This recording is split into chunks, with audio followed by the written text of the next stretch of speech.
1년 만에 월 매출 1억 이상을 찍고 2년째 되는 해에는 아마존에 입점을 해서 카테고리 베스트셀러를 하면서 한번 아마존에서도 자리를 잡게 됐습니다.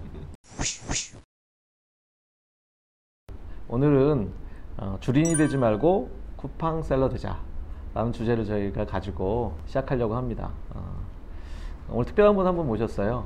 쿠팡셀러의 탑셀러이신 우리 김재환 대표님을 잠시 자리에 모셨습니다. 쿠팡 셀러되기 저자 김재환입니다. 저는 그 오프라인 유통 쪽에서 한 15년 전부터 한 10년간 하다가 한 4년 전쯤 완전히 온라인으로 전환을 했어요.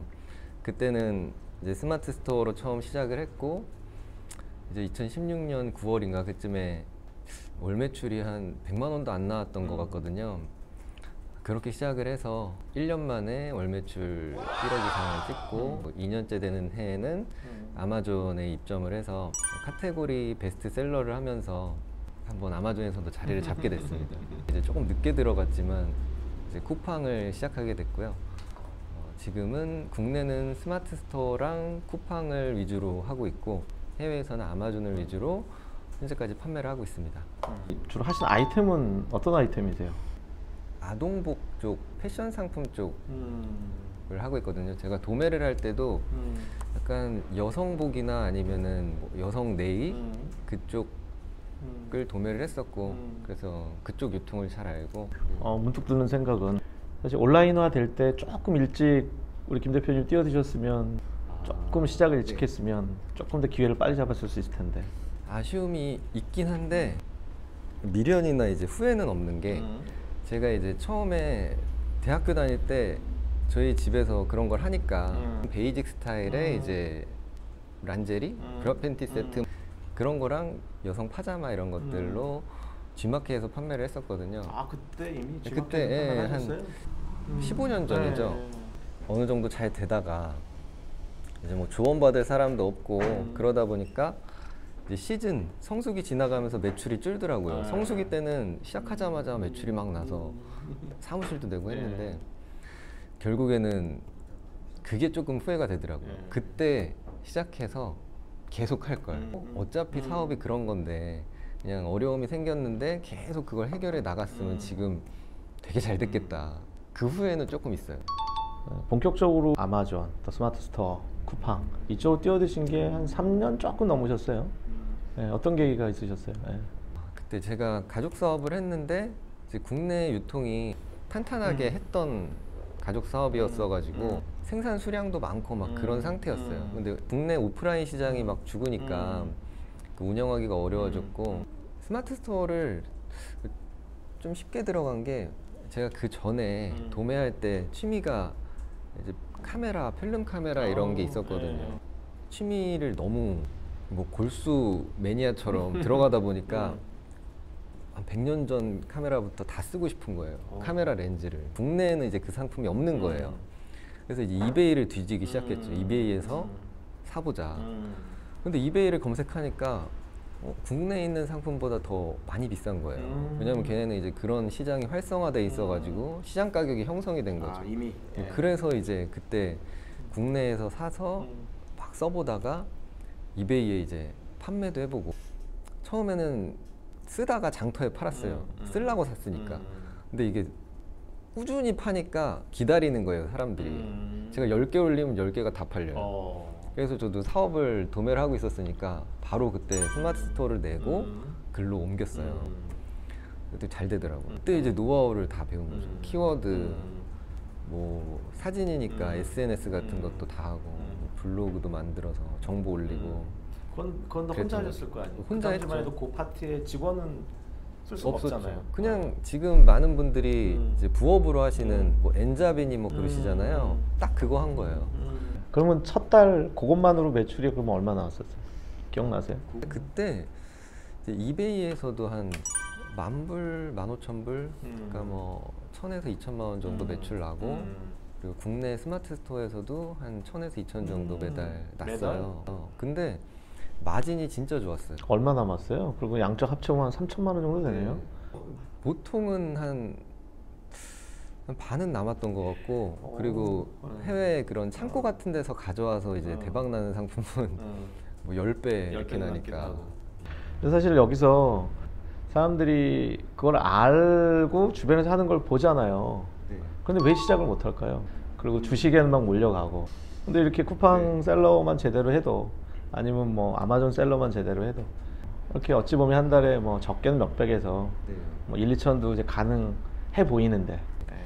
제가 친구들이랑 얘기를 해보면 뭐 직장을 다니거나 전혀 다른 일을 하니까 저는 이제 판매를 하는 입장이니까 잘 알지만 소장님도 이렇게 많이 만나보시니까 그런 경우를 많이 그쵸. 보시지만 케이스를 알죠, 저는. 전혀 모르는 사람이 많아요. 이런 게 있구나 하는 것 자체. 여전히. 네, 전자상거래라는 게 이런 거구나. 그냥 특별한 사람만 하는 거구나. 약간 이런 인식이 있거든요. 근데 한 달에 100만 원만 벌면 되는데 일을 크게 벌리느니 온라인 셀러 하는 게 낫다고 생각하거든요. 훨씬 낫다고. 그러면 그 뒤에 해마다 2배씩 성장하셨단 말이에요. 사실 그거는 지난 3년 보면 대한민국 불황이고 어떤 업종은 완전히 그냥 반토막 나고 뭐 이런 상황에 뭐 2배씩 성장을 하셨어요. 다들 그렇게 되고 싶잖아요. 그러면 그런 온라인 마켓에 들어가면 다 이렇게 성과가 나요? 저는 아닐 것 같은데. 예. 대표님이 잘하신 케이스니까. 왜 그렇게 잘 되는 사람이 있고 안 되는 사람이 있을까? 사업을 하다 보면 온라인 판매를 하면은 누구나 데이터는 똑같이 얻거든요.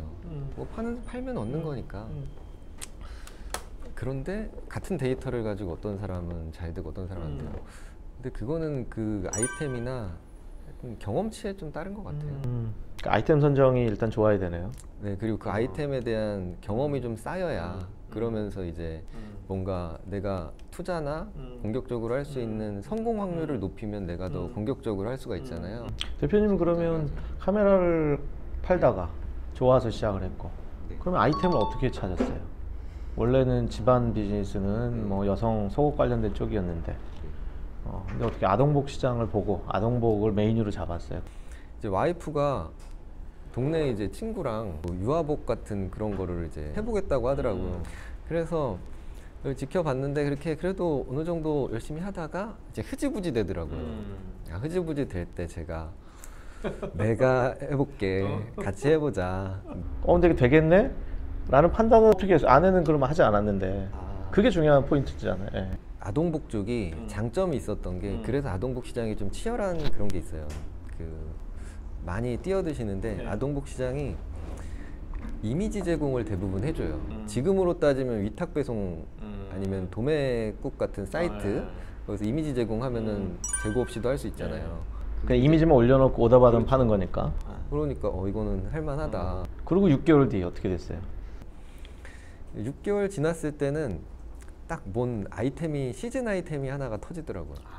그러니까 계속 꾸준히 깔다가 추워지면서 또 뭐 설 연휴가 오면서 이러면서 그때 깔아놨던 거 중에 몇 개가 이제 빵 터지는 거예요. 그러면 그걸 예상했던 건 아니죠. 예상 못했죠. 예.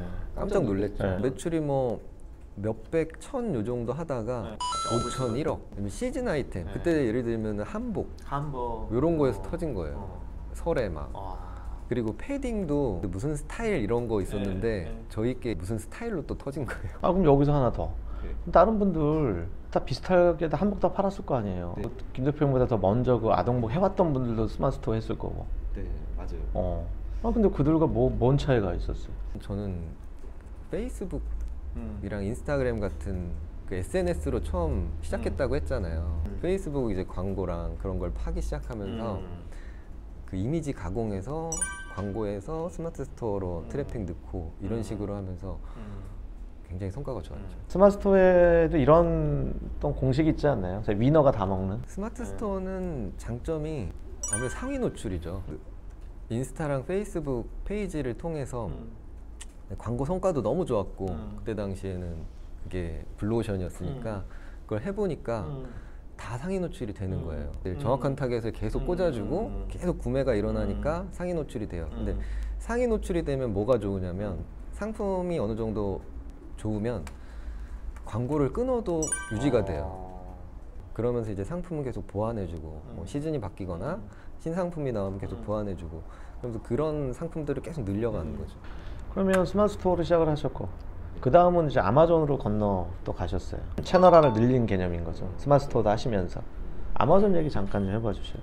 네, 국내 스마트 스토어 하다 보니까 업체 도매 상품에 의존을 하다 보니까 도매 업체에서 그냥 자기 맘대로 품절을 하거나 물건을 안 만들겠다 하면 저는 막 판매가 돼도 그 상품을 이제 없애야 돼요. 그리고 비수기 되면 도매 업체는 이제 재고를 안 가져가려고 막 줄여요, 상품을. 그럼 저는 어쩔 수 없이 매출이 막 줄죠. 4분의 1 막 이렇게 주는 거예요. 비수기가 너무 견디기 힘든 거예요. 비수기를 견디려면 채널 확장해야 되겠다 해서 이제 생각한 게 아마존에서 그냥 생초보 하나도 안 판 사람 모집해서 도와주겠다 해가지고 그거 신청해서 이제 등 떠밀려 가지고 막 상품 등록하고 그랬어요. 시작할 때. 잠깐 하나 짚고 갈게요. 우리 김 전 대표님 얘기하신 건 비시즌이 있는 거예요. 월급을 받을 때는 1년 내내 회사가 존재하는 월급이 나오죠. 근데 사업을 하다 보면 성수기 비수기라는 게 있어서 성수기 때는 1억 매출을 했던 회사가 아이템이 비수기 때는 5천으로 떨어지는 경우가 있어요. 연간 따져보면 평균 한 6,500, 7,000밖에 못하는 거야. 근데 사업하는 입장에서는 1억을 계속하고 싶잖아요.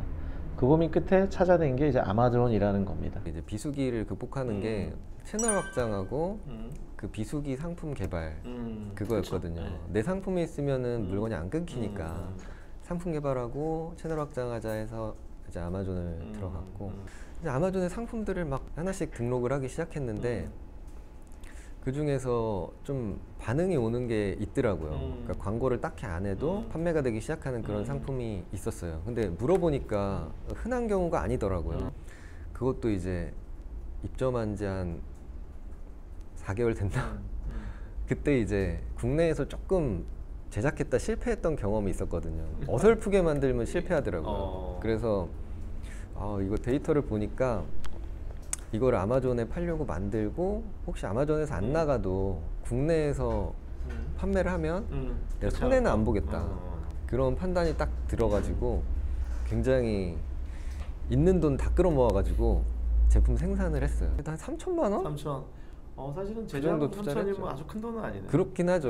3천만 원 투자해서 얼마 버셨어요? 그래서 첫 해는 매출이 이제 월 1억 이상까지 가긴 했거든요. 입점한 6개월 됐을 때 벌써 한 1억 이상 아마존에서 찍었어요. 1억. 그때는 마진율이 월에 한 15% 정도 됐던 것 같고 지금은 이제 그거를 더 가격도 올리고 한 25에서 30% 정도. 높네요. 네. 사실 그것이 제작을 했기 때문에 가능하잖아요. 제작을 했기 때문에 가능하기도 한데 그게 진짜 이제 숙제거든요. 정말 그 가격을 올려서 판매량을 유지하거나 늘린다는 게 이게 어떻게 또 하다 보니까 가격도 올리고 판매량도 늘어서 지금은 꽤 안정적이 됐어요. 목표를 내 마진 안에서 광고비가 나가게 한 상품을 팔을 때 마진 안에서 광고비가 나가게 세팅을 하고 키워드를 계속 개선해 나가면서 그걸 목표로 가고